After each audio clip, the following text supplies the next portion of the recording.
6 bulan yang lalu bahwa kepada para penggarap yang memiliki tanaman di atas tanah BSA dipersilahkan untuk saya.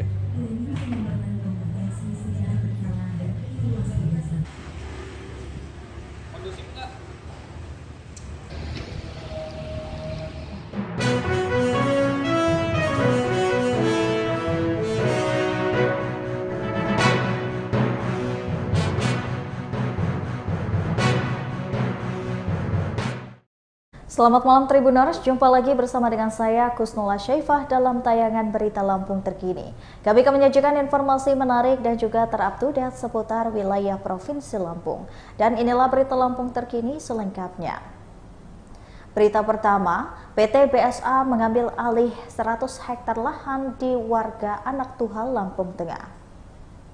Hingga hari ini PT Bumi Sentosa Abadi atau BSA sudah mengambil kembali 100 hektar dari 892 hektar lahan yang digarap masyarakat 3 kampung di Kecamatan Anak Tuhal, Lampung Tengah. Selain itu juga ada 11 petani yang sudah mendaftarkan diri ke Posko Forkopominda untuk menyerahkan 37 hektar lahan. Direktur PT BSA Agus Susanto mengatakan proses pengambilan kembali lahan perusahaan ini sudah berlangsung sejak kemarin. Pihak perusahaan menggunakan 25 unit traktor untuk membajak lahan. Ia mengatakan proses ambil alih lahan akan memakan waktu 1 bulan. Perusahaan akan menanam tebu di lahan tersebut. Dan menurutnya, soal ganti rugi tanaman tumbuh pihaknya sudah meminta bantuan Forkopominda untuk sosialisasi sejak 6 bulan lalu. Namun hingga sosialisasi diberikan sampai dengan kesempatan pemberian kompensasi, tidak ada satupun warga yang mau hadir. Syarat mendapatkan uang kompensasi adalah berdasarkan luas tanaman, usia tanaman, dan jenis tanamannya.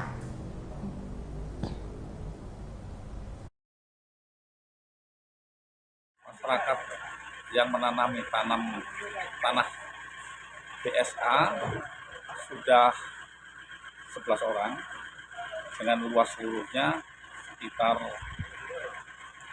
37 hektar. Baru 11 orang ya Pak ya? Ya. Apa Pak kendala petani itu belum lapor Pak? Nah, justru ini yang jadi pertanyaan kami juga. Kami sosialisasi sudah sekitar 6 bulan yang lalu bahwa kepada para penggarap yang memiliki tanaman di atas tanah BSA dipersilahkan untuk melapor kepada kami atau melapor kepada Pokja agar supaya mendapat kompensasi terhadap tanam tumbuhnya. Tapi himbauan tersebut bahkan Bupati Forkopinda yang terdiri dari Bupati, Kajari, Kapolres, Kodim, Ketua DPR menghimbau kepada masyarakat agar supaya datang ke posko untuk menyampaikan catatan tanam tumbuh yang akan diberikan kompensasi. Itu pun tidak ada yang pada hadir. Pak, itu yang sangat kami sayangkan. Berapa Pak rencana ganti rugi tanam tumbuh terhadap masyarakat ini Pak? Tanam tumbuh itu kita berdasarkan luas tanaman, usia tanaman, dan tanamannya itu apa jenisnya begitu. Jadi di situ nanti pihak perusahaan mencatat bersama-sama dengan tim Pokja untuk menilai terhadap saran ganti rugi yang akan diberikan. Ada estimasi waktu sendiri Bang untuk batas waktu untuk ganti rugi? Batas waktunya sebenarnya sudah beberapa bulan yang lalu, tetapi mungkin ada kebijakan karena ada suatu kebijakan baru mulai kemarin dilakukan pengolahan lahan. Oleh karena itu yang sudah tergusur ya kita tidak bisa mengetahui berapa luas mereka. Sepanjang mereka itu bisa menunjukkan bukti bahwa ada beberapa yang harus dimintakan ganti rugi, ya kita bisa pertimbangkan. Ada, bisa diakomodir gitu. Ya. Berapa uang yang kita siapkan untuk ganti rugi itu Pak? Sementara ini dengan itikat baik perusahaan sudah menitipkan ke Pokja. Totalnya 2,5 miliar dimasukkan ke Bank Rakyat Indonesia Gunung Sugi.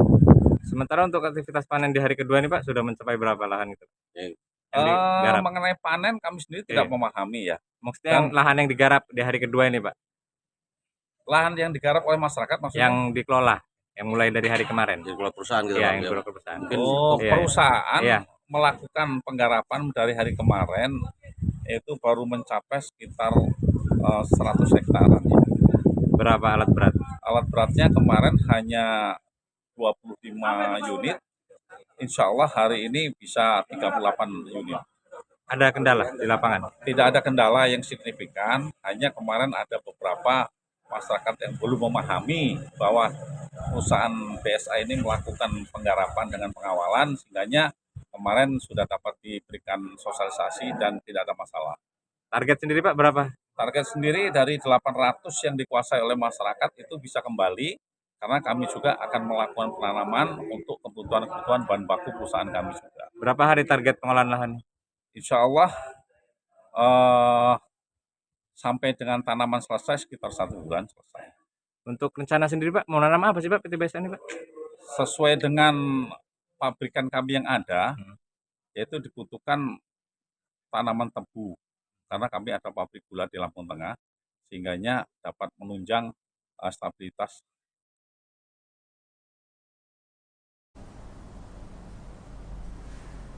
Ardelia dan Fatur menjabat Muli Meganai Provinsi Lampung tahun 2023. Babak Grand Final pemilihan Muli Meganai Provinsi Lampung 2023 telah usai. Sebanyak 46 peserta terdiri dari 23 Muli dan 23 Meganai tampil di Partai Puncak yang digelar di Hotel Radisson Bandar Lampung pada Kamis 21 September 2023 malam. Setelah menjalani beberapa proses hingga menjawab pertanyaan Dewan Juri, gelar Meganai Provinsi Lampung diraih oleh Muhammad Fatur Ramadan asal Kabupaten Pringsewu.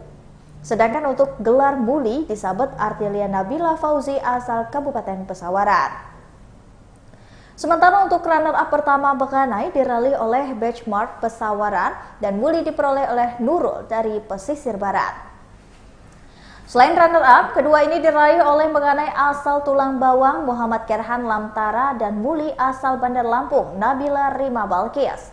Kemudian runner-up ketiga diraih oleh Meganai asal Pesawaran Muhammad Kelvin Alslender dan juga Muli asal Lampung Timur Kusti Maharani. Posisi runner-up keempat diraih oleh Meganai asal Pesawaran Muhammad Raihan dan Muli asal Lampung Tengah Ardiandra Urfia. Lalu gelar Meganai favorit diraih oleh Muhammad Rizky Pratama asal Lampung Utara dan Muli favorit diraih oleh Salwa Nabila Sausan asal Metro.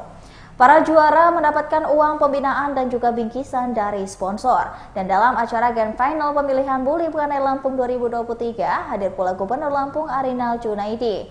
Dalam sambutannya, Arinal berharap Muli Meganai Provinsi Lampung tak sekedar memiliki kecerdasan, tetapi juga disiplin, dedikasi dan tanggung jawab yang tinggi dalam menjalankan peran dan juga tugas sebagai duta daerah.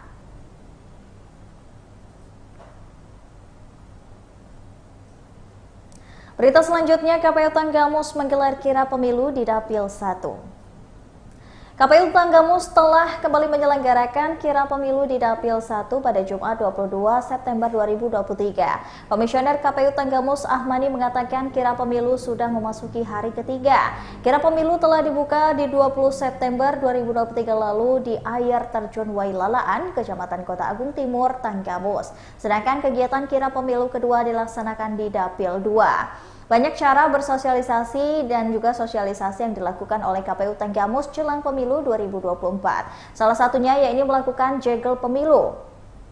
Tak hanya itu, KPU Tanggamus bersama dengan PPK dan juga PPS juga turun langsung ke lapangan, ke tempat pelelangan ikan dan juga pasar untuk melakukan sosialisasi. Di lokasi tersebut, KPU Tanggamus melakukan sesi tanya jawab. Dari kegiatan kirap pemilu yang berpusat di Gedung Islamic Center Kota Agung itu berlangsung dengan meriah. Ada pula lomba senam untuk memeriahkan kirap dari pemilu ini. Banyak peserta yang memadukan senam dengan kebudayaan kearifan lokal yang ada di Kabupaten Tanggamus. Senam massal, jegel pemilu, dan beberapa senam pemanasan. Kemudian setelah itu kita mulai dengan lomba per kecamatan, per PPK atau per edokok masing-masing yang akan dinilai oleh dari pihak luar, instruktur dan umum, serta salah satu jurinya dari internal KPU Tanggamus. Kemudian dalam waktu yang bersamaan kita juga mengadakan kirap. Tadi kita lepas kirap sekitar pukul 9. Bergeser kita ke TPI, tempat ikan itu ya, TPI. Kemudian kita bergeser ke pasar, di sana kita membagi-bagikan brosur, kemudian bahan sosialisasi berupa tumbler, souvenir kepemiluan kepada masyarakat TPI dan masyarakat pasar yang bisa menjawab pertanyaan-pertanyaan kepemiluan, khususnya hari dan tanggal pemungutan suara. Ya. Bu, berdasarkan survei tahun 2019 kemarin, Kabupaten Tanggamus di bawah target nasional, Bu. Gimana, Bu, tanggapannya dan strategi KPU sendiri, Bu? Iya, kemarin memang belum tercapai ya secara target nasional. Karenanya ini target nasional 77,8 hampir 78%. Kita akan mempush masyarakat kita untuk sadar memilih, kemudian untuk tidak golput dengan mengerahkan sosialisasi itu kepada PPK dan PPS di setiap jajarannya masing-masing untuk mensosialisasikan di kantong-kantong masyarakat, di pengajian-pengajian, di perkumpulan-perkumpulan seperti pasar juga, kemudian ada yang masuk ke budaya, ada hajatan mereka masuk mensosialisasikan hari dan tanggal pemungutan suara serta Berita selanjutnya, kebakaran lahan di Labuan Ratu, Bandar Lampung diduga warga bakar sampah. Kebakaran lahan terjadi di Jalan Nusantara RT 6 Lingkungan 1, Kelurahan Labuan Ratu Raya, Labuan Ratu, Bandar Lampung pada Jumat hari ini. Kali ini si jago merah merambat lahan yang berisi tanaman kelapa, semak belukar, serta tumpukan sampah. Diduga api menjalar setelah warga membakar sampah yang berada di sekitar lokasi. Dari pantauan Tribun Lampung, sekira pukul 10.45 waktu Indonesia bagian Barat, api terlihat menjalar di antara tumpukan sampah dan semak belukar yang kering akibat dari kemarau. Terlihat sejumlah warga dibantu oleh Linmas dan juga Babin Kantimas sempat berusaha memadamkan api dengan alat seadanya. Tak lama kemudian, 2 unit mobil pemadam kebakaran tiba di lokasi dan segera menjinakkan api si jago merah. Lurah Labuan Ratu Raya, Ahyarudin mengatakan dirinya menerima laporan kebakaran tersebut sekira pukul 10.15 waktu Indonesia bagian Barat. Kemudian ia pun langsung menuju lokasi dan menghubungi pemadam kebakaran setempat. Menurut Ahyar, kebakaran ini diduga karena warga yang membakar sampah di saat musim kemarau.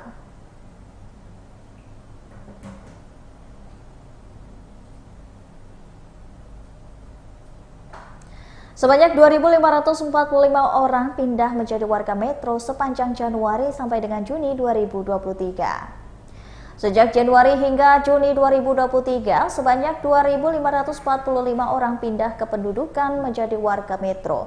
Kepala Dinas Kependudukan dan Pencatatan Sipil Metro, Ika Pusparini Jaisinga mengungkapkan, perpindahan penduduk itu didominasi oleh penduduk perempuan. Ia mengatakan perpindahan penduduk pada semester pertama 2023 ke Bumi Saiwawai lebih rendah dibandingkan semester kedua 2023. Dari berdasarkan data, perpindahan pada semester kedua tahun 2022 ini lebih banyak 715 jiwa dibandingkan semester pertama 2023. Untuk jumlah warga metro, Ika mencatat sebanyak 175.531 jiwa. Warga metro ini didominasi oleh penduduk berjenis kelamin laki-laki, yang menegaskan pihaknya membebaskan seluruh warga untuk pindah ke pendudukan. Hal itu juga berlaku selama warga telah memenuhi persyaratan administrasi yang ditentukan.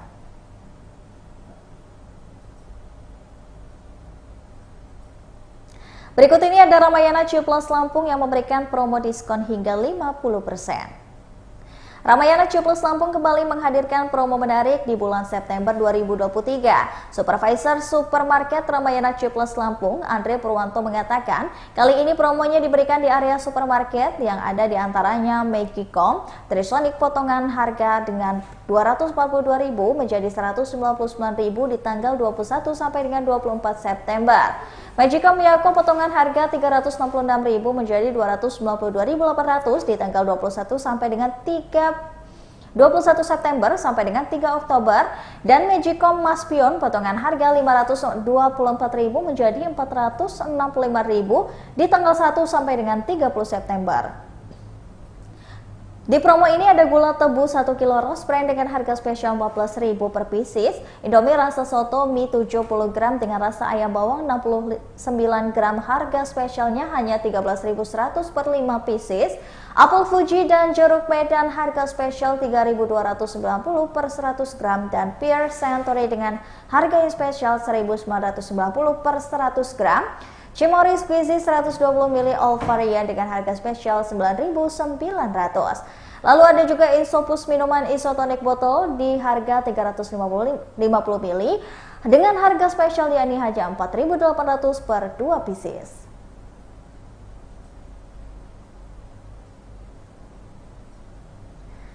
Baiklah Tribuners, itulah tadi berita Lampung terkini bersama dengan saya Kusnula Syaifah. Jangan lupa untuk terus saksikan video selengkapnya di YouTube Tribun Lampung News Video, Facebook Tribun Lampung, Instagram Tribun Lampung, dan juga TikTok Tribun Lampung untuk bisa mendapatkan informasi terupdate lainnya. Selamat malam dan sampai jumpa.